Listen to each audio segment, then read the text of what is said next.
Ya Allah. Terus bagaimana hubungan dengan anak saya yang sekolah di pesantren, Pak? Ini mau nanya. Yang ketiga adalah zakat hewan Terima kasih, ternak, Bapak. Assalamualaikum dan yang keempat warahmatullahi adalah wabarakatuh. zakat perdagangan.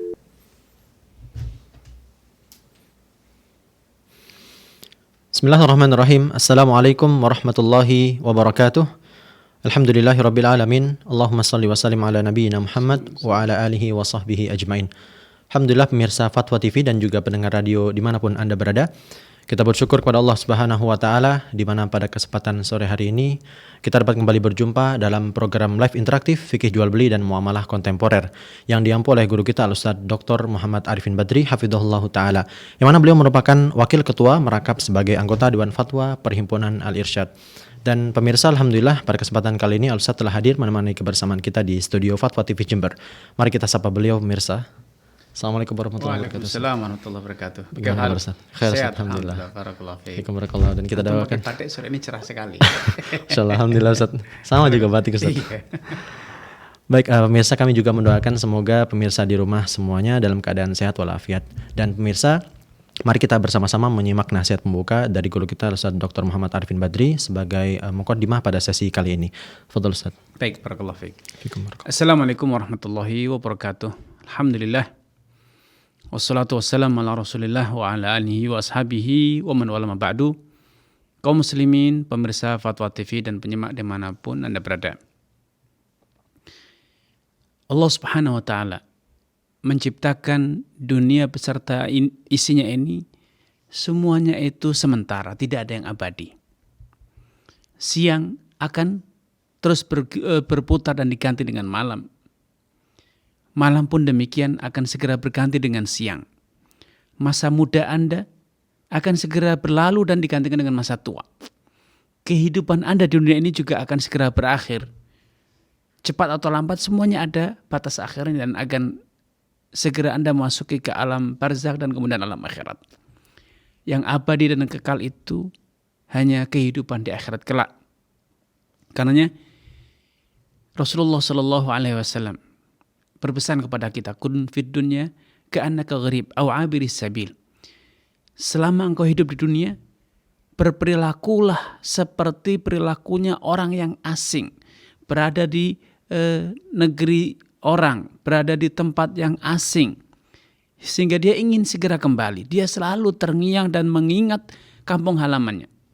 Kalau tidak bisa menvisualkan bahwa engkau di dunia ini bagaikan orang yang terasing, tinggal di negeri orang, maka minimal engkau memvisualkan dunia ini, memposisikan kehidupan dunia ini bagaikan Anda sedang melakukan satu perjalanan. Seorang yang melakukan satu perjalanan pasti selalu bertanya dan bertanya, kapan akan sampai ke tujuan? Walaupun lama perjalanan itu, tetap saja dia selalu fokus dan ingat bahwa dia tidak boleh berhenti di tengah jalan. Tidak boleh terperdaya dengan berbagai macam pemandangan yang ada di tengah jalan dan kejadian yang dialami di tengah jalan. Dia harus segera berlalu dan berlalu. Untuk apa? Untuk bisa segera sampai di tujuan Anda. Dan kehidupan Anda itu pun seperti itu. Apapun yang Anda lakukan hari ini, maka itu akan segera Anda tinggalkan. Dan Anda akan sampai pada satu titik tujuan yang itu merupakan tujuan semua kita. Akhir dari perjalanan kita, langkah kita semuanya akan terhenti dengan kematian. Sebagai orang yang bijak, sebagai orang yang beriman, mengingat kematian itu adalah sebuah motivasi, sebuah spirit yang akan membangkitkan dalam diri Anda semangat untuk beramal, semangat mengumpulkan bekal, dan kewaspadaan agar tidak terperdaya, tergoda dengan berbagai macam pemandangan atau kenikmatan sesaat yang ada di tengah jalan.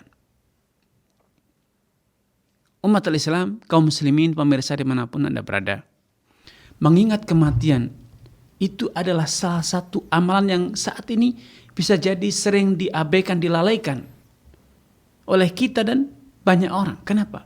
Karena hingar-bingar berbagai kesenangan yang begitu menggoda menjadikan kita lupa. Rasulullah SAW berpesan kepada kita, aktsiru dzikra hadhimil ladzat. Perbanyaklah oleh kalian mengingat pemutus dan perusak segala kelezatan dunia, yaitu al-maut. Beliau juga bersabda, innahu la yakunu fi qalilin illa katharahu wa la yakunu fi kathirin illa qallalahu.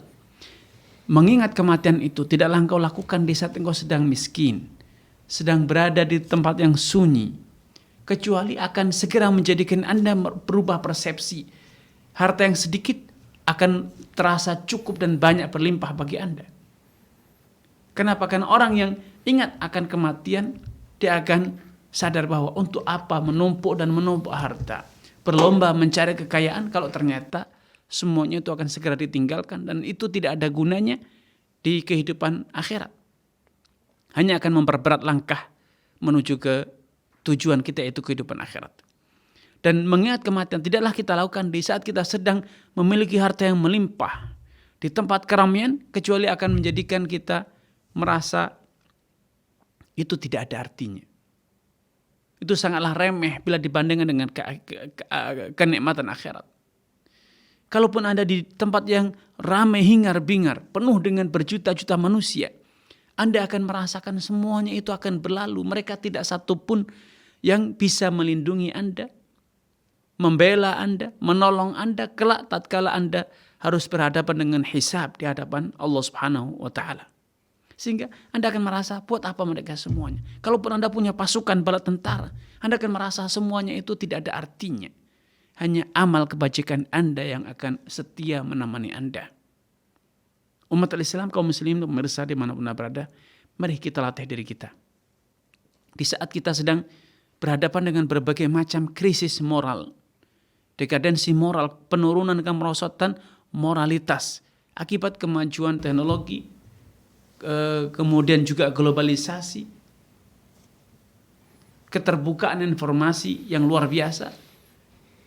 Kalau kita tidak membekali diri kita, keluarga kita dengan selalu mengingat kehidupan akhirat, mengingat kematian, ini saya sangat dikhawatirkan bila kita itu akan hanyut menjadi korban, menjadi tumbal kemajuan teknologi, menjadi tumbal keterbukaan informasi dan globalisasi.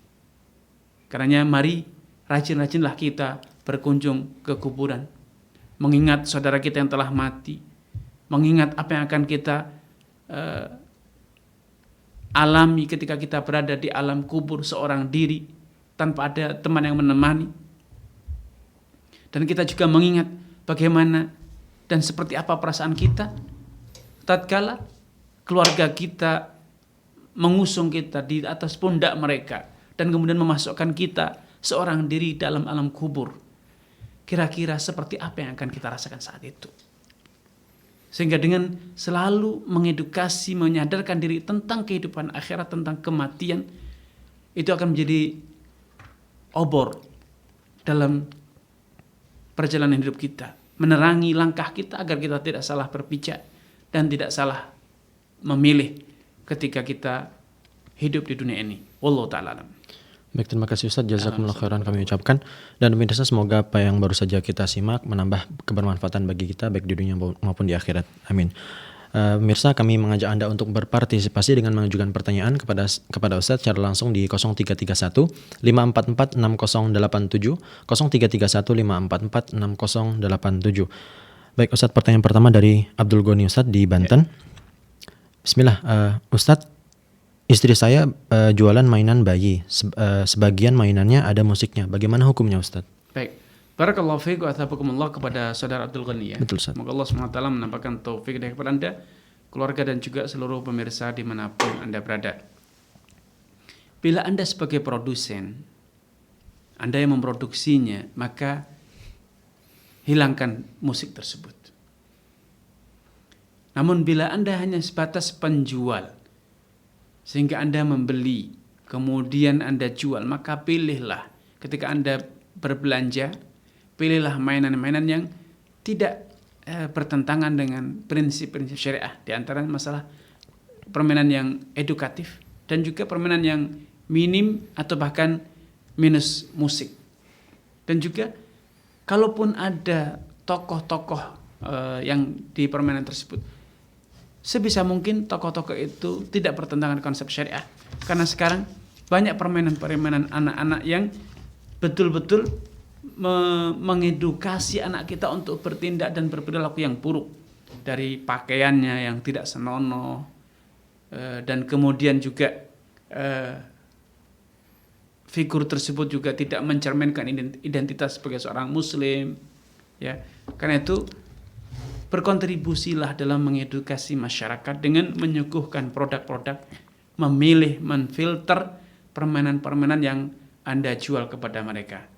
Namun sepandai-pandai kita memilih, sepandai-pandai kita menfilter, seringkali kita terbentur dengan ketersediaan yang ada di pasar, di mana produk-produk tersebut ya seringkali memang sudah defaultnya ada musiknya. Kalaupun kita jual sepeda, sepeda pun ada musiknya.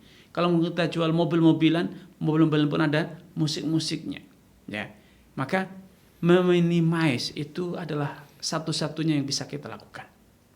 Mengedukasi bahwa kepada pembeli agar tidak mengaktifkan musiknya, agar anak-anak tidak kecanduan musik sejak dini, tidak terbiasa berjoget ria, dan berikan saran permainan-permainan yang edukatif, yang betul-betul mendidik motorik halus, motorik kasar anak-anak kita, dan kemudian mendidik tentang intelektualitas anak kita, serta menumbuhkan minat untuk apa?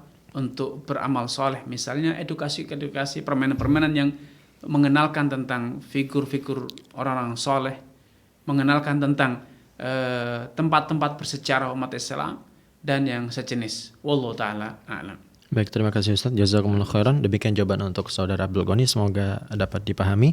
Selanjutnya Ustaz, pertanyaan dari Wahyudi di Jawa Tengah. Bismillah. Assalamualaikum Ustaz. Bagaimana hukumnya menggunakan atau membuka bank konvensional untuk keperluan lembaga sosial keagamaan Ustaz? Terima kasih. Jazakumullah khairan. Baik, barakallahu fiik wa tabakumullah kepada Saudara Wahyudi. Semoga Allah Subhanahu wa taala menampakkan taufik dari kepada Anda, keluarga, dan juga seluruh pemirsa dimanapun Anda berada. Sebisa mungkin memang kita menghindari berinteraksi dengan perbankan konvensional. Terlebih saat ini sudah ada perbankan-perbankan syariah yang menghadirkan rekening-rekening non-riba, yaitu rekening yang berbasis akad wadiah. Betul-betul kita menitipkan dana kita tanpa ada pertambahan, tanpa ada bunga atau profit atau undian, ya. Sehingga rekening ini tentu betul-betul menjadi solusi bagi umat Islam yang komitmen untuk tidak berinteraksi dengan riba. Wallahu taala a'lam. Baik, terima kasih Ustaz, jazakumullah khairan. Dan pemirsa dan juga pendengar radio RTVC dimanapun Anda berada, kami kembali mengajak Anda untuk berpartisipasi dengan mengajukan pertanyaan di 0331 544 6087, 0331 544 6087. Baik, selanjutnya pertanyaan dari Muhammad Rafiq Ustaz di Bondowoso. Ustaz, saya memiliki usaha sampingan yaitu membuat kandang. Kemudian jual beli kandang yang dipakai orang untuk memelihara berbagai macam hewan seperti kelinci, kucing, ayam, dan lain-lain. Bagaimana jika yang membeli kandang adalah orang yang memelihara ayam Bangkok? Apakah penghasilan saya haram, Ustaz? Jazakumullah khair. Saudara Rafiq, ya. Betul, Ustaz. Baik, barakallahu fiik wa tabakumullah kepada Saudara Rafiq di Bondowoso. Semoga Allah SWT menampakkan taufik dari Anda kepada keluarga dan juga seluruh pemirsa dan penyimak dimanapun Anda berada. Urusan pemanfaatan kandang yang Anda buat itu, maka itu sepenuhnya tanggung jawab pembeli, bukan tanggung jawab Anda. Sehingga secara prinsip usaha Anda itu halal, apalagi kalau Anda mampu mengedukasi customer Anda untuk tidak menggunakan atau menjadikan piaraan mereka sebagai ayam sabungan ataupun sebagai media judi.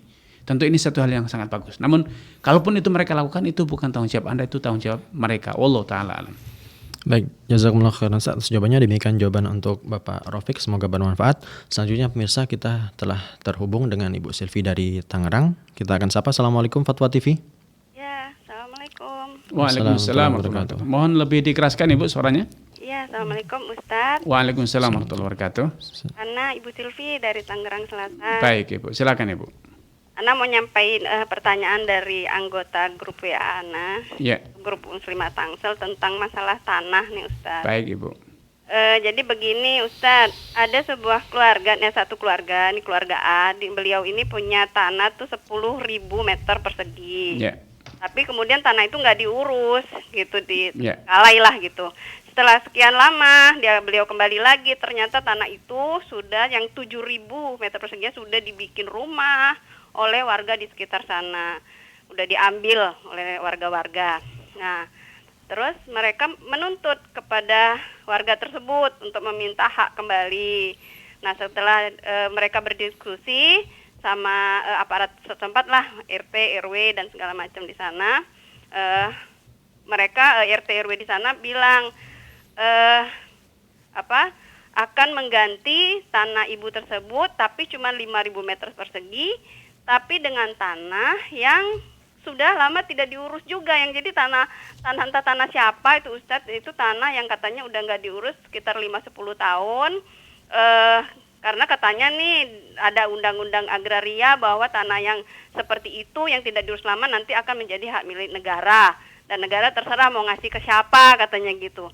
Nah pertanyaannya, apabila nih yang si keluarga A ini dia ya udah deh mengikhlaskan tanah yang 7.000 itu dari yang diambil warga, udah nggak mempermasalahkan lagi, dan dia menerima aja tanah yang 5.000 itu. Kira-kira dari segi syariat gimana dan dampaknya kira-kira gimana Ustadz itu? Baik Ibu. Syukran jazakallahu khairan. Baik, barakallahu fiik. Barakallahu fiik wa athakumullah kepada Ibu Selvi di Tangerang Selatan. Semoga Allah SWT menampakkan taufik kepada Anda, keluarga dan juga seluruh pemirsa dimanapun Anda berada. Yang pertama, untuk undang-undang yang menyatakan bahwa tanah yang tidak diurus sekian lama itu akan menjadi milik negara atau ditarik negara ini baru sebatas berita, namun belum ada produk hukum yang jelas menurut sebatas yang saya ketahui. Yang kedua, bahwa masalah tukar guling tanah, maka ini harus ada kejelasan tentang tanah kedua itu milik siapa, karena juga tidak boleh kita menerima dan menyetujui tukar guling kalau ternyata tanah itu tidak jelas kepemilikannya. Bisa jadi itu adalah orang yang seperti ibu itu, yaitu lama dia tidak mengurus, namun status kepemilikannya adalah milik personal, maka tidak boleh kita menerima barang yang bukan milik kita.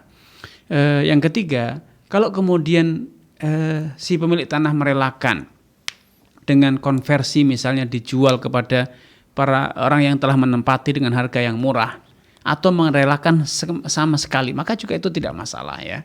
Karena selama itu dicapai secara sukarela, maka insya Allah tidak masalah. Wallahu ta'ala a'lam. Baik, terima kasih Ustaz atas jawabannya. Jazakumullah khairan. Demikian jawaban untuk Ibu Silvi, semoga bermanfaat. Baik, Ustaz, selanjutnya pertanyaan dari Safarudin di Sumatera Selatan, Ustaz. Ya. Bismillah, Ustaz izin menanyakan hukum pengikut sertaan dana pada saham investasi syariah. Jazakumullah khairan, Ustaz.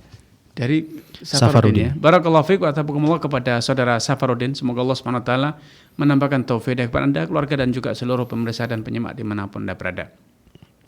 Saat ini di negara kita, seperti yang saya ketahui, perusahaan-perusahaan yang telah go public bisa dikatakan sulit untuk bisa terhindar dari praktek riba, dan juga sulit untuk bisa betul-betul menerapkan konsep secara syariah, karena memang berbagai regulasi yang ada belum mendukung untuk terjadinya atau adanya saham yang betul-betul syariat. Belum lagi dari sisi pelaksananya, dari sisi mungkin dari sisi komisaris yang pemilik saham bisa jadi ada komitmen untuk bebas riba, namun dari sisi pelaksananya, yang pengelolanya atau yang dikenal dengan jajaran direksinya, belum tentu jajaran direksinya memahami konsep syariah yang benar tentang perniagaan yang syar'i.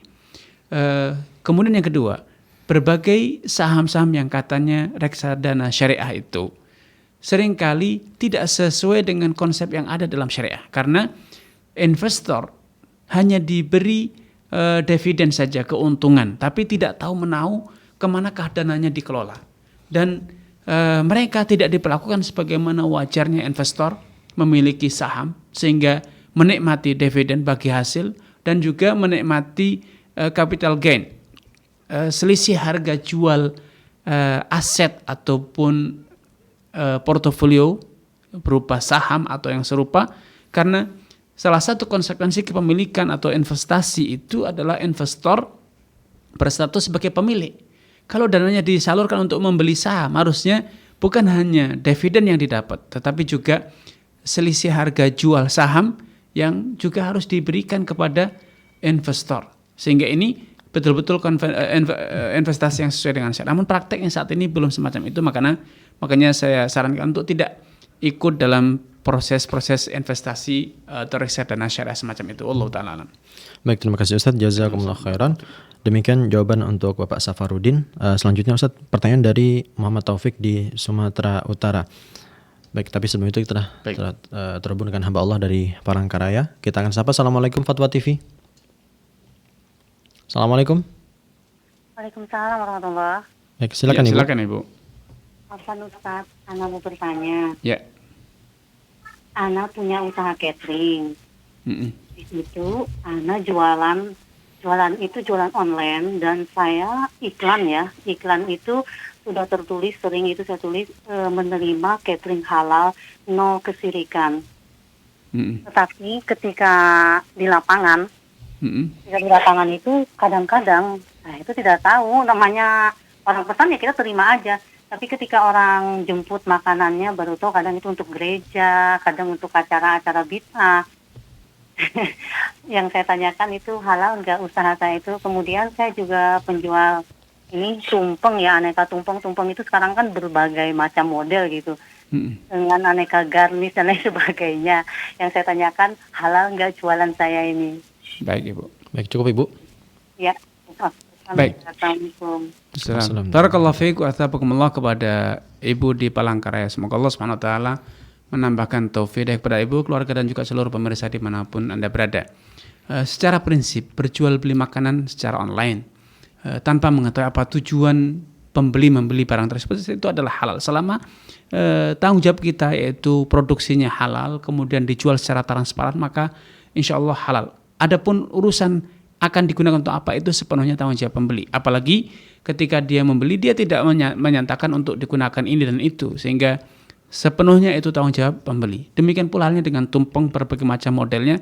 Selama kita tidak tahu, maka hukum asalnya adalah halal. Allah ta'ala a'lam. Baik, terima kasih atas jawabannya. Jazakumullah khairan. Demikian jawaban untuk Ibu dari Palangkaraya, semoga bermanfaat. Baik, selanjutnya kita telah terhubung dengan Pak Kadan dari Cianjur, pemirsa. Kita akan sapa. Assalamualaikum Fatwa TV. Waalaikumsalam warahmatullahi wabarakatuh. Baik, silakan Bapak.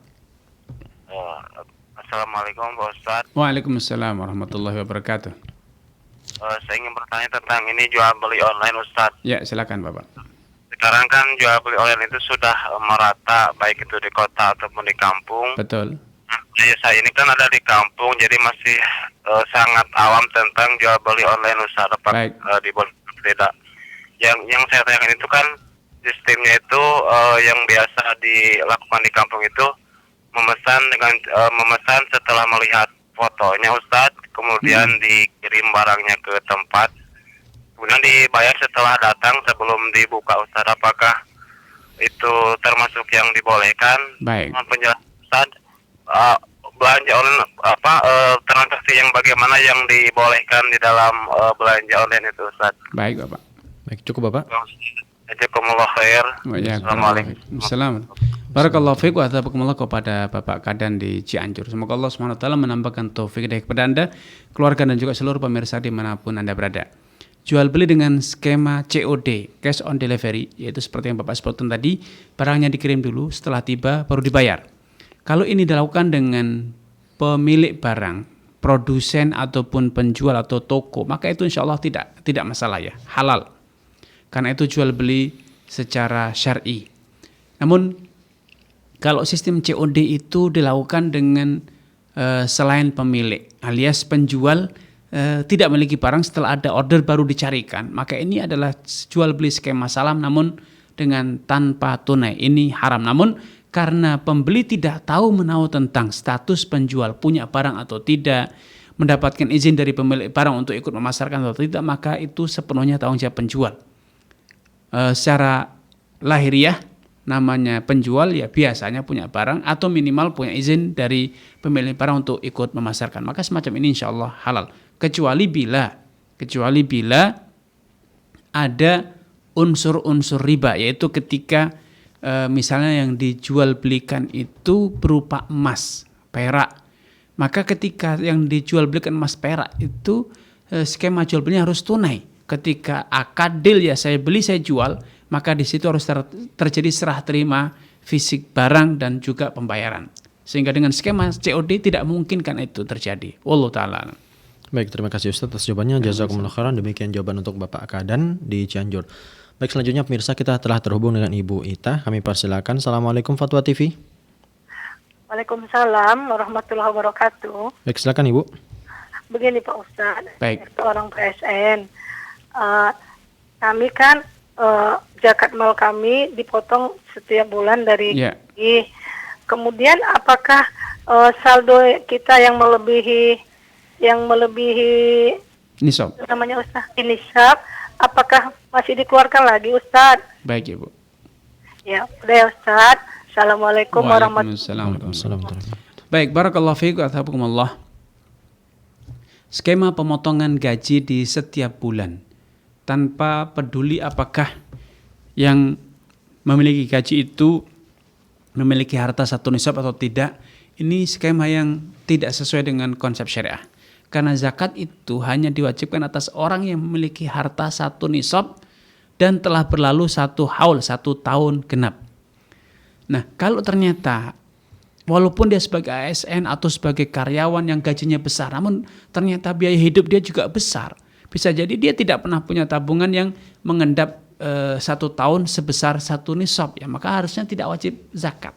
Nah, dengan demikian sistem ini tidak atau kurang sesuai dengan konsep syariah. Seharusnya zakat itu betul-betul dipastikan bahwa yang berkewajiban zakat betul-betul telah memenuhi persyaratan wajib zakat.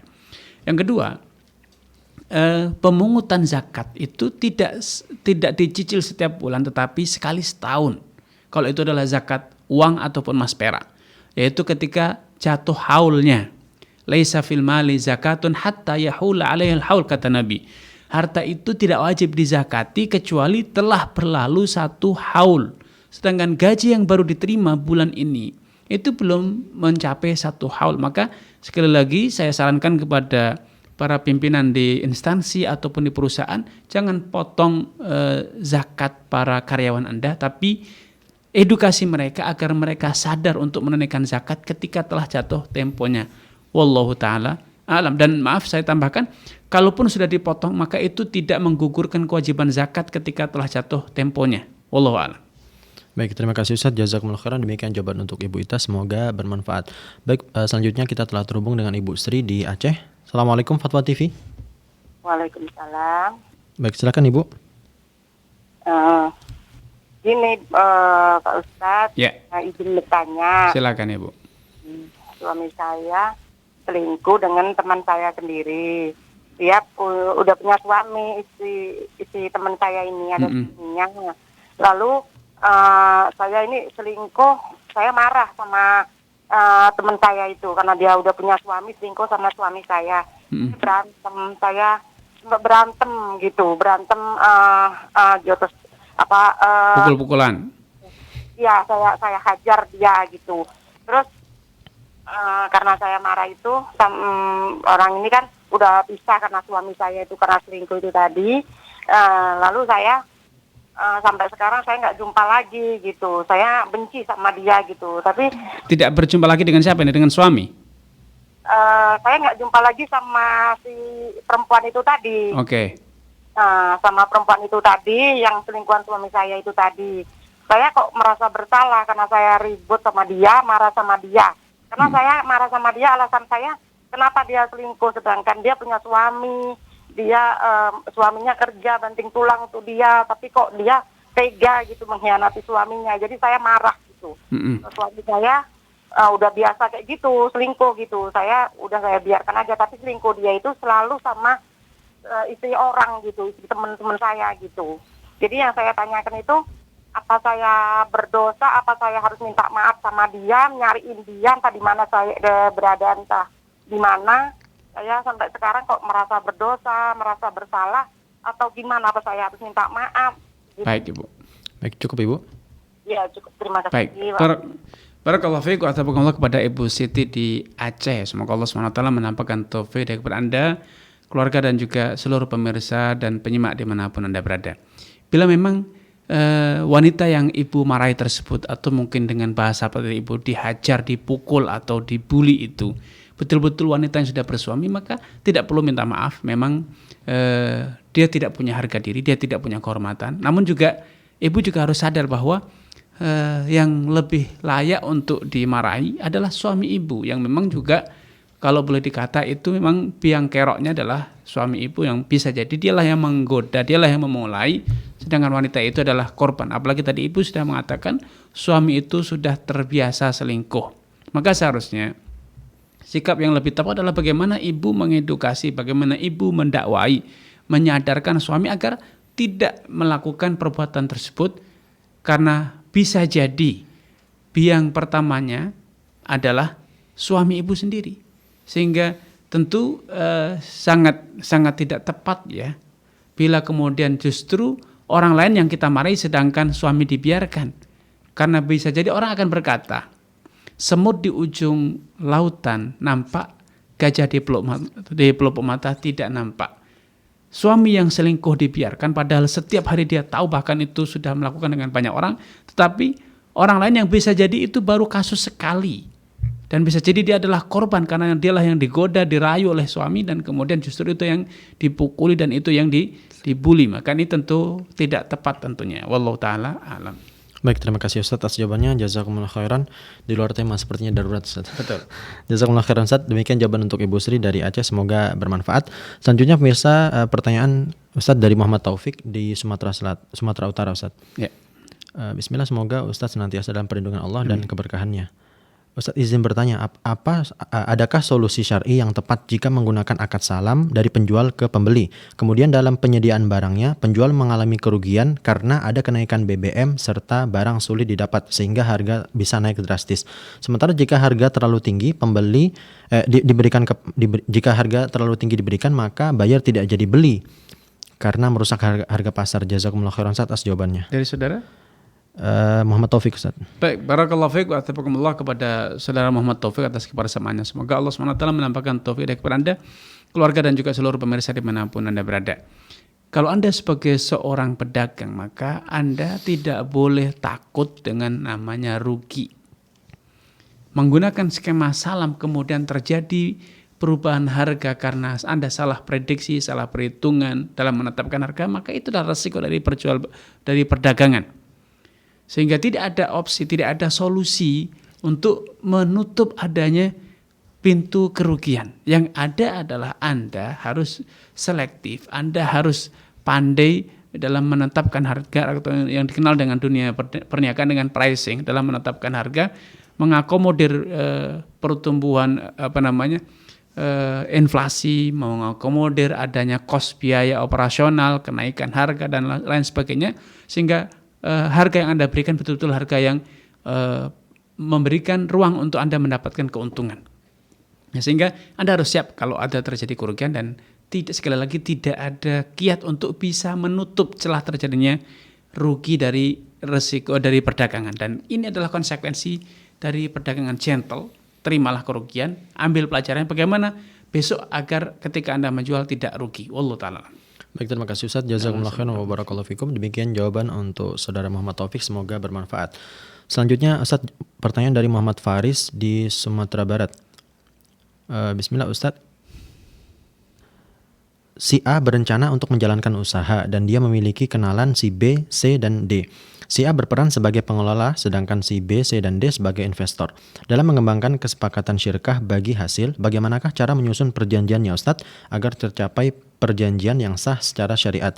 Selain itu, terkait penyusunan pembagian keuntungannya bagaimana pula Ustadz? Terima kasih atas jawabannya. Jazakumullah khairan. Dari saudara Faris ya. Maaf, Ustadz. Barakallahu fiik, astaghfirullah kepada saudara Muhammad Faris atas kebersamaannya. Semoga Allah SWT menambahkan taufik kepada Anda, keluarga dan juga seluruh pemirsa dimanapun Anda berada. Dalam skema kerjasama permodalan, yang dibahas seharusnya bukan sekedar bagaimana kita membagi profit ataupun keuntungan, tetapi juga harus dibicarakan terlebih dahulu pula tentang bagaimana kalau terjadi kerugian. Apakah investor siap menanggung kerugian? Dan kerugian itu ada dua model, kerugian yang terjadi karena keteledoran, kesalahan dari pengelola, dan kerugian yang terjadi karena faktor alam, bukan karena kesengajaan. Maka ini harus dibicarakan. Kalau ternyata terjadi kerugian, investor tidak siap menanggung kerugian, harus minta dikembalikan modal utuh, maka ini adalah riba. Ini bukan investasi, tapi ini adalah hutang piutang yang berbunga.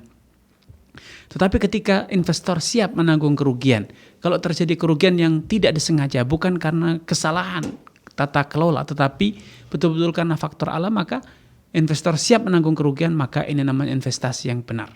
Ya. Adapun masalah bagaimana pembagian keuntungan, maka mekanisme pembagian keuntungan ini diserahkan kepada kesepakatan apakah dibagi tiap bulan atau per semester, misalnya triwulan atau setengah tahun sekali atau setahun sekali, itu semuanya kembali kepada kesepakatan. Dan berapa persentase yang ideal antara investor dengan pengelola itu juga lagi-lagi dikembalikan kepada kesepakatan. Wallahu ta'ala alam. Baik, terima kasih Ustaz. Jazakumullah khairan. Demikian jawaban untuk Muhammad Faris. Selanjutnya Ustaz, pertanyaan dari Muhammad Iqbal di Jawa Barat. Assalamualaikum Ustaz. Waalaikumsalam. Bagaimana hukumnya jika membeli pulsa dalam jumlah tertentu lalu diberikan hadiah berupa kuota oleh provider tertentu? Yang kedua, bagaimana jika diberikan hadiah berupa pulsa atau kuota karena menjadi pelanggan satu provider sedangkan masih memiliki pulsa yang belum digunakan atau masih tersimpan pada provider tersebut? Apakah ini riba Ustaz? Jazakumullah khair. Baik, barakallahu fiikum wa athabakumullah. Semoga Allah SWT menambahkan taufik kepada Anda, keluarga, dan juga seluruh pemirsa dimanapun Anda berada. Pulsa atau token listrik itu adalah jual beli hak guna jaringan. Sehingga ketika kita mendapatkan hak guna atau berupa bonus atau pertambahan servis atau apapun atau bonus ya atas pembelian dalam nominal tertentu, maka itu halal, tidak ada masalah. Karena jual beli pulsa itu bukan jual beli uang, tetapi jual beli hak guna jaringan, dan itu insya Allah halal. Wallahu ta'ala alam. Baik, terima kasih Ustaz. Jazakumullah khairan wa barakallahu fikum. Selanjutnya Ustaz, pertanyaan dari Angger di Sumatera Utara. Bismillah Ustaz, izin bertanya. Apa hukum transaksi waran yang ada di pasar saham atau bursa efek? Saya sudah mencoba mencari jawaban di Google dan juga YouTube, namun belum mendapatkan jawabannya Ustaz. Terima kasih. Jazakumullah khairan. Baik, barakallahu fiikum wa athabakumullah kepada saudara Angga atas kebersamaannya. Semoga Allah SWT menambahkan taufik hidayah kepada Anda, keluarga, dan juga seluruh pemirsa dimanapun Anda berada. Adanya waran dalam sistem IPO, penawaran perdana dalam sistem saham, ini adalah bentuk dari praktek-praktek gharar, ketidakpastian. Kenapa? Karena ini diperlakukan bagikan saham, bisa diperjualbelikan, namun ternyata para pemegang waran tidak memiliki hak suara pada perusahaan dan juga tidak memiliki hak dividen, pembagian hasil. Ini adalah konsep yang tidak sesuai dengan syariah, dan ini masuk dalam kategori gharar ya. Padahal salah satu hal yang diharamkan dalam Islam, disepakati oleh para ulama, adanya unsur gharar, adanya investor tapi tidak dapat dividen dan juga tidak dapat mengikuti hak, memiliki hak suara terhadap perusahaan. Ya, tidak dilakukan sebagaimana wajarnya investor, hanya bisa memperjualbelikannya kepada customer, kepada pembeli lain, sehingga hanya bisa mendapatkan keuntungan dari selisih harga jual, tapi tidak punya akses terhadap perusahaan dan juga tidak punya bagian dari dividen sisa hasil usaha perusahaan. Dan ini adalah bentuk gharar, sehingga transaksi waran itu haram hukumnya. Wallahu ta'ala alam. Baik, terima kasih Ustaz. Jazakallah khairan atas jawabannya. Demikian jawaban untuk saudara Angger, semoga bermanfaat. Selanjutnya Ustaz, pertanyaan dari Syarifuddin di Sumatera Utara. Bismillah Ustaz, apa hukum membuat animasi di media sosial berupa manusia dan hewan? Bagaimana batasan yang diperbolehkan dan yang dilarang Ustaz? Jazakumullah khairan. Baik, barakallahu fiikum wa athabakumullah kepada saudara Syarifuddin atas kebersamaannya. Semoga Allah SWT menambahkan taufik kepada Anda, keluarga, dan juga seluruh pemirsa dimanapun Anda berada. Di dalam Islam tidak dibenarkan siapapun kita untuk melukis ataupun mematung, baik dalam bentuk gambar di kertas, di dinding memahat, ataupun dalam bentuk animasi, dalam bentuk aplikasi komputer ya. Kalau itu gambarnya adalah berbentuk makhluk hidup, baik makhluk hidup yang real, nyata, ada perwujudannya di alam nyata, ataupun itu adalah fiksi, rekayasa, maka itu semuanya haram. Solusinya adalah ketika kita menggambar, memahat, hilangkan mukanya, hanya ada bentuk kepala, Tidak ada mata, tidak ada hidung, tidak ada mulut. Betul-betul hanya bentuk kepala tapi tidak ada wujudnya. Seperti halnya ketika orang menggambar manusia dari belakang, tidak muncul mukanya. Maka ini insya Allah halal, atau diputus kepala dengan badannya sehingga terpisah, tidak menyatu. Maka insya Allah ini tidak masalah. Wallahu ta'ala a'lam. Baik, terima kasih Ustaz atas jawabannya. Jazakumullah khairan. Dan demikian jawaban untuk Bapak Syarifuddin di Sumatera Utara. Baik, selanjutnya pemirsa, kita telah terhubung dengan Ummu Kembar di Kalimantan Barat. Kita persilakan. Assalamualaikum Fatwa TV. Waalaikumsalam warahmatullahi wabarakatuh. Baik, silakan Ibu. Ustaz, Ya, silakan Ibu. ada seorang akhwat safar tanpa mahram. Baik. Terus tapi tugas di kantor Ustaz. Terus dari safarnya itu seorang akhwat ini mendapatkan uang jalan. Terus uang jalan ini kadang dipakai untuk beli oleh-oleh dan lainnya. Ya. Apakah uang jalan ini halal Ustaz? Baik Ibu. Terus boleh yang kedua lagi Ustaz? Ya, silakan. Silakan Ibu. Ada seorang ibu, dia nggak mempunyai anak dan dia tidak mempunyai lagi ahli waris lainnya. Terus rumahnya dihibahkannya kepada anak angkatnya saja, satu anak angkatnya Ustaz. Boleh nggak itu Ustaz? Baik Ibu. Itu aja Ustaz. Baik Ibu. Assalamualaikum warahmatullahi wabarakatuh. Waalaikumsalam. Baik, Rasulullah sallallahu alaihi wasallam bersabda, la tusafirul mar'atu illa wa ma'ahadu mahramin. Ya, tidak halal bagi wanita untuk safar kecuali ditemani oleh mahramnya. Dalam riwayat lain, la tusafirul mar'atu fawqa thalathin illa wa ma'ahadu mahraman. Tidak halal bagi wanita untuk safar sejauh perjalanan 3 malam atau 3 hari kecuali ditemani dengan mahram. Ini hitungan 3 hari ini berdasarkan perjalanan zaman dahulu yang 1 hari itu kira-kira menempuh perjalanan sekitar 40 kilo. Sehingga kalau dikalikan menjadi sekitar 120 kilo. Dan ini tidak halal ya. Walaupun itu tidak menjadi batasan yang baku, itu hanya sekedar tradisi yang ada di zaman dahulu. Seorang dikatakan safar biasanya kalau menempuh perjalanan-perjalanan semacam itu. Nah, ketika wanita safar untuk suatu tugas di kantor, di perusahaan ya, maka kalau pekerjaannya itu halal, maka uang perjalanannya, kemudian uang dinasnya itu halal untuk dia karena dia mendapatkan imbalan itu atas pekerjaan yang halal. Adapun safarnya, maka safarnya itu haram. Ya, safarnya itu haram karena atau dia berdosa karena dia telah safar tanpa mahram. Solusinya, ketika dia safar ditemani oleh mahramnya, anaknya, saudaranya, pamannya atau suaminya, diantarkan ke tempat tujuan bekerja, kemudian ditunggu. Ya, setelah selesai berdinas pulang bersama kembali sehingga dia tidak safar tanpa mahram. Wallahu ta'ala alam. Untuk yang kedua, bagi wanita yang tidak punya anak, kemudian mengangkat anak dan menghibahkan sebagian atau seluruh aset yang dia miliki. Hibah ya, bukan wasiat. Hibah betul-betul diberikan semasa dia masih sehat walafiat, maka ini hibah yang halal, tidak masalah. Wallahu ta'ala alam. Baik, terima kasih Ustaz. Jazakumullah khairan. Demikian jawaban untuk Ummu Kembar, semoga bermanfaat. Baik, selanjutnya Ustaz, pertanyaan dari Fariah Ustaz. Assalamualaikum Ustaz. Bagaimana hukumnya jika kita berbelanja di pasar online dengan memanfaatkan dompet virtual, namun kita mengisi dompet virtual di pasar online tersebut saat kita hendak berbelanja dan kita mendapatkan diskon dan juga gratis ongkos kirim. Bagaimana hukumnya Ustaz? Jazakumullah khairan. Barakallahu fiik wa tabakallah kepada saudara Farihah ya. Semoga Allah SWT menampakkan taufik dan hikmah Anda, keluarga dan juga seluruh pemirsa dimanapun Anda berada. Anda mau top up sebelum bertransaksi dalam hitungan detik atau top up sebelumnya jauh-jauh hari, hukumnya sama saja karena ketika Anda top up statusnya Anda memiliki piutang atas aplikasi tersebut atau perusahaan penyedia aplikasi tersebut. Dan kemudian ketika Anda gunakan untuk bertransaksi dan Anda mendapatkan bonus, bebas ongkos kirim atau promosi yang lainnya, maka sejatinya itu adalah keuntungan yang Anda dapat atas piutang. Dan piutang itu tidak ada bedanya, mau hanya sesaat atau sewaktu yang lama, itu sama saja hukumnya adalah haram. Karena dalam menetapkan hukum tidak mempertimbangkan kasus per kasus, tetapi menetapkan hukum itu berdasarkan kaidah umum, kewajaran umum. Mayoritas yang berutang itu ada jeda waktu.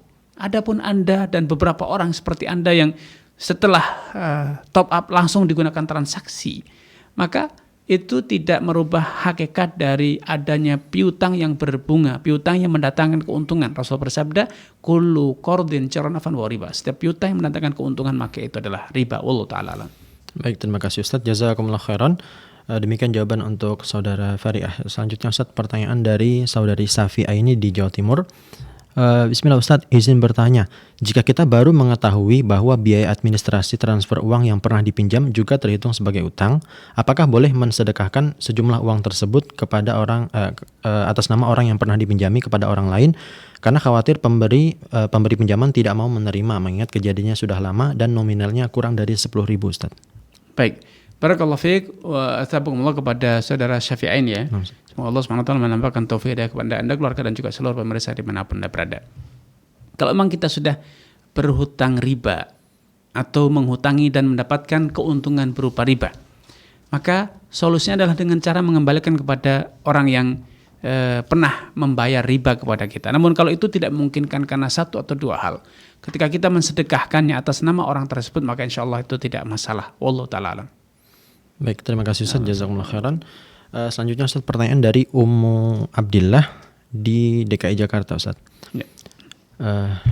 Bismillah Ustaz, kami mempunyai usaha rumah makan dan saat ini kami membuka cabang sebagai counter dengan sistem sewa, di mana makanan dan minuman semua diambil dari pusat. Qadarullah saat ini masa sewa kami sudah habis dan kami tidak mampu membayar perpanjangan sewa. Jika ada orang yang ingin membayarkan uang sewa tersebut dengan meminjamkan atau sebagai investor, maka bagaimana aturannya Ustaz yang sesuai dengan syariat? Jazakumullah khairan. Baik.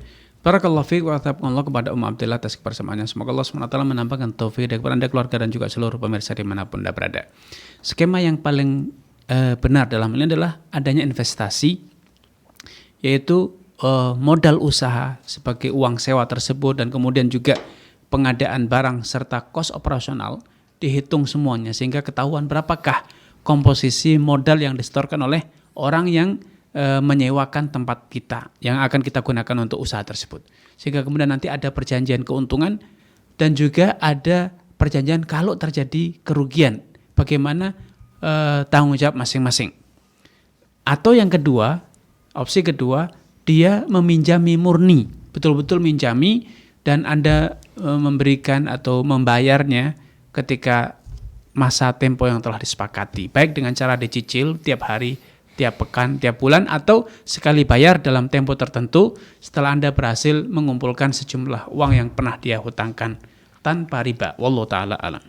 Baik, terima kasih Ustaz. Jawabannya jazakumullah khairan. Demikian jawaban untuk Ummu Abdillah, semoga bermanfaat. Selanjutnya Ustaz, pertanyaan dari saudara Fahri di Sumatera Utara. Assalamualaikum Ustaz. Waalaikumsalam. Saya mau bertanya mengenai uang yang diberikan oleh orang yang tidak dikenal. Yaitu ada seseorang yang menyetorkan uang ke rekening saya melalui teller bank. Setelah saya telusuri ke bank penyetor, bukti slip setoran tunai memang menyetorkan ke rekening saya, namun tidak mencantumkan nama penyetor. Uang tersebut sudah 1 tahun tidak saya sentuh. Apakah uang tersebut halal saya gunakan atau uang tersebut termasuk uang syubhat sehingga tidak boleh digunakan? Mohon penjelasannya Ustaz. Jazakumullah khairan. Dari Fahri Ustaz. Barakallahu fiik wa taqaballahu kepada saudara Fakhri. Semoga Allah SWT menambahkan taufik hidayah kepada Anda, keluarga dan juga seluruh pemirsa dimanapun Anda berada. Kalau memang itu betul-betul masuk ke rekening Anda dan itu disetorkan, dikirimkan dalam bentuk setoran ya, maka insya Allah tidak masalah, karena berarti penyetor sadar bahwa dia akan menyetorkan uang ke rekening Anda, bukan salah transfer ketika orang mengirimkan dengan menggunakan mobile banking, internet banking, kadang salah input angka ya, tapi ketika itu ditulis, maka proses transfer ditulis itu seringkali ditanya ulang oleh teller, betulkah rekeningnya atas nama si fulan dan dikirimkan ke nomor sekian, rekening bank ini dan itu, dan kemudian penyetor akan menyetujuinya, dan kalau sudah disetujui maka berarti itu data yang valid, data yang meyakinkan, maka itu insya Allah halal untuk Anda gunakan. Wallahu ta'ala. Baik, terima kasih Ustaz. Jazakumullah khairan. Demikian jawaban untuk saudara Fahri, semoga bermanfaat. Selanjutnya Ustaz, pertanyaan dari saudari Novi di Jawa Barat. Bismillah Ustaz, mohon pandangannya, mohon penjelasannya Ustaz mengenai monkey business menurut pandangan Islam. Terima kasih Ustaz. Jazakumullah khairan. Barakallahu fiik wa athabakumullah kepada saudari Novi atas kebersamaannya. Semoga Allah Subhanahu wa taala menambahkan taufik hidayah kepada Anda, keluarga dan juga seluruh pemirsa dimanapun Anda berada. Monkey bisnis atau bisnis monyet atau monkey game dan yang seterusnya, ini adalah bentuk-bentuk spekulasi atau perjudian. Sejatinya mereka tidak ingin berdagang, memutar barang atau memutar jasa, tetapi mereka hanya memanfaatkan kelengahan anggota atau jaringan dan hanya berbasis janji saja. Obral janji ini akan mendatangkan keuntungan dan ini dan itu, tapi sebetulnya yang ada adalah hutang berhutang berbunga, atau hanya sekedar mengumpulkan jaringan setoran yang itu kemudian setoran itu dibagikan kepada upline, anggota di atas, yang akhirnya downline, bagian anggota baru yang bergabung itu akan menjadi korbannya. Ujung-ujungnya ketika sudah klimaks, anggota tidak lagi mendapatkan apa-apa dan dana mereka akan hilang. Ini adalah bentuk penipuan atau gharar atau perjudian. Wallahu taala alam. Baik, terima kasih Ustaz. Jazakumullah khairan. Demikian jawaban untuk saudara Novi, semoga bermanfaat. Baik pemirsa, selanjutnya kita telah terhubung dengan Bapak Rashid di Banjarmasin. Kita akan sapa. Assalamualaikum Fatwa TV. Waalaikumsalam warahmatullahi wabarakatuh, Fatwa TV. Baik, silakan Bapak. Assalamualaikum Ustaz. Waalaikumsalam warahmatullahi wabarakatuh. Silakan Pak Rashid. Ya, begini Ustaz ya. Ini mengenai persengketaan sebidang tanah gitu ya. Baik, Bapak. Yang di antara pemilik ini ada yang memiliki bukti ya. Membeli bukti berupa sertifikat. Ya. Nah, sementara yang satunya lagi hanya memiliki sigil adat gitu ya. Ya, AJB ya, akad jual beli. Kenapa? Sigil adat artinya bukti kepemilikan itu hanya cuma berupa segel gitu ya, segel adat.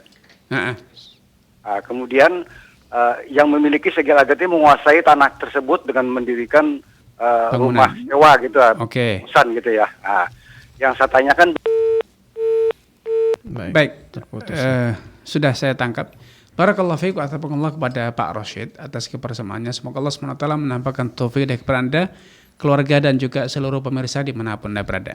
Tatkala terjadi sengketa dalam kepemilikan suatu aset atau suatu kejadian, suatu akad misalnya, maka dalam kasus semacam ini idealnya diselesaikan secara peradilan. Karena ini sudah ranah sengketa dan penyelesaian sengketa itu adalah di meja hijau.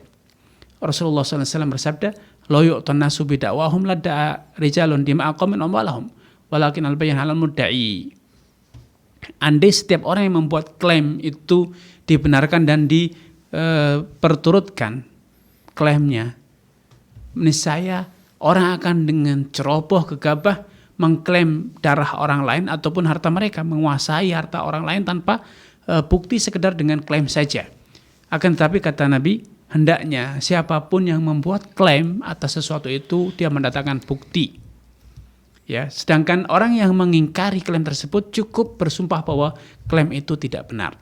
Nah, kalau memang sudah terjadi sengketa dan ada masing-masing punya alat bukti, yang satu memiliki sertifikat tanah, yang satu memiliki misalnya bukti adat ke atas kepemilikan ataupun AJB atau yang lain, maka ini penyelesaiannya adalah dengan cara dibawa ke meja hijau, ya, untuk kemudian diputuskan berdasarkan alat bukti yang ada. Siapakah alat bukti yang lebih valid dan lebih meyakinkan dan membuktikan akan kepemilikan, ya. Dan ini ranahnya sekali lagi ranah pengadilan, karena bisa jadi sertifikat itu pun palsu.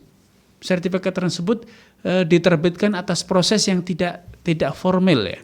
Maka tentu ini bisa diklarifikasi, bisa diuraikan di majelis pengadilan dan hakim memiliki kewenangan untuk memverifikasi validasi atau memvalidasi data dan bukti masing-masing. Wallahu taala a'lam. Baik, jazakumullah khairan atas jawabannya. Demikian jawaban untuk Bapak Rashid, semoga bermanfaat. Baik, satu pertanyaan terakhir Ustaz dari saudara Dendi di DKI Jakarta. Bismillah, assalamualaikum Ustaz. Ustaz, bolehkah kita membeli barang online, kemudian setelah kita bayar barang itu lunas, kita menjual barang tersebut kepada orang lain sebelum barang tersebut kita terima? Jazakumullah khairan Ustaz. Barakallahu fikum. Barakallahu fikum wa ataqaballah kepada saudara Dendi atas kebersamaannya. Semoga Allah Subhanahu wa taala menampakkan taufik kepada Anda, keluarga dan juga seluruh pemirsa dimanapun Anda berada. Kalau menjualnya itu secara spesifik, Anda katakan kepada teman, saya sudah beli dari toko A, saya jual kepada Anda barang yang sudah saya beli itu, maka ini tidak dibenarkan, karena ini berarti menjual barang sebelum kita menerimanya. Rasulullah SAW dengan jelas melarang kita. Nah, Rasulullah SAW antuba asilah haitsu tubta hatta yahuzza tujarul ri'alim. Rasulullah itu melarang kita menjual barang yang kita beli sampai barang itu kita pindahkan, kita terima. Ya. Namun kalau skema penjualannya itu dengan menggunakan skema salam, karena ini konteksnya jual beli online, maka sangat dimungkinkan untuk terjadinya jual beli secara salam, yaitu ketika Anda punya akun di marketplace misalnya, Anda sudah beli dari toko lain dan kemudian ada order ke akun Anda. Ketika dia order, dia melakukan transfer tunai, maka Anda boleh menjual barang yang sudah Anda beli tersebut walaupun barang itu tidak Anda terima terlebih dahulu, namun Anda langsung meminta kepada penjual pertama untuk mengirimkan barang itu kepada customer Anda, atau yang sering dikenal dengan skema dropshipping. Semacam ini halal karena ini menggunakan skema salam. Wallahu ta'ala a'lam. Baik, terima kasih Ustaz, jazakumullah khairan. Dan pemirsa, pertanyaan tadi sekaligus mengakhiri perjumpaan kita. Kami ucapkan terima kasih Ustaz. Ahlan wassalam, barakallahu fiikum. Jazakumullah khairan Ustaz. Baik, pemirsa, saksikan terus live interaktif hanya di Fatwa TV mulai dari hari Senin sampai dengan Jumat di waktu yang sudah terjadwal. Kemudian pemirsa jangan kemana-mana karena sesaat lagi akan ada live interaktif Fikih Praktis Ilmu Waris bersama Ustaz Nizar Sa'ad Jabal hafizahullah ta'ala. Baiklah pemirsa, itulah tadi live interaktif fikih jual beli dan muamalah kontemporer. Kami mohon pamit undur diri, mohon maaf apabila ada kekurangan. Wassalamualaikum warahmatullahi wabarakatuh.